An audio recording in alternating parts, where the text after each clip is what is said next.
Princess लीला और इंद्रधनुषी मुकुट। एक समय की बात है। रंगों के राज्य क्लोरिस में एक दयालु और जिज्ञासु लड़की रहती थी। उसका नाम था प्रिंसेस लीला। उसके सिर पर एक जादुई मुकुट था जिसमें इंद्रधनुष के 7 रंग चमकते थे। लेकिन धीरे धीरे सारे रंग फीके पड़ गए। आसमान धुंधला हो गया, फूल मुरझा गए और लोग उदास रहने लगे। उसकी मां बुद्धिमान रानी ने कहा, रंग इसलिए गायब हो गए हैं क्योंकि हमारे राज्य ने आश्चर्य, साहस, दया और उम्मीद को भूल दिया है। तुम्हें 7 जादुई रत्न ढूंढने होंगे जो दूर दराज की जादुई भूमियों में छिपे हैं। लीला ने अपना फीका मुकुट पहना, एक नक्शा और थैला लिया और सफर पर निकल पड़ी।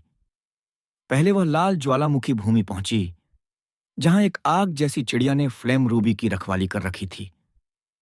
लीला ने उसे एक उपचार करने वाला फूल दिया और चिड़िया ने उसे लाल रत्न दे दिया। फिर वह नारंगी फल बगीचे में गई। वहां पेड़ों के बीच गूंजती एक पहेली आई। ऐसा क्या है जो तुम दूसरों को दे सकते हो लेकिन कभी खत्म नहीं होता? लीला ने मुस्कुराकर कहा, दयालुता। और स्नस्टोन सीड उसके हाथ में आ गया। पीले रेगिस्तान में एक सुनहरी आत्मा ने गोल्डन ग्रेन छिपा रखा था। लीला ने उसकी तन्हाई की बातें सुनी और वादा किया कि वह वहां बगीचे लगाएगी। आत्मा ने खुश होकर उसे रत्न दे दिया। हरे जादुई जंगल में जानवर डरे हुए थे। लीला ने एक नन्हे हिरण को उसकी मां से मिलाया और सबको शांत किया। जंगल ने उसे एमराल्ड लीफ भेंट किया। नीली बर्फीली घाटी में एक अकेला बर्फ दैत्य रो रहा था। लीला ने उसे गले लगाया जिससे बर्फ पिघली और फ्रोजन सफायर बाहर आया।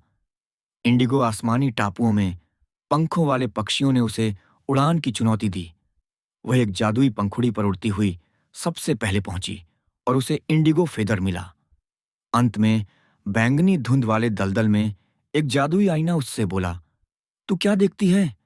लीला ने कहा, एक ऐसी लड़की जो डरते हुए भी अपनी पूरी कोशिश करती है।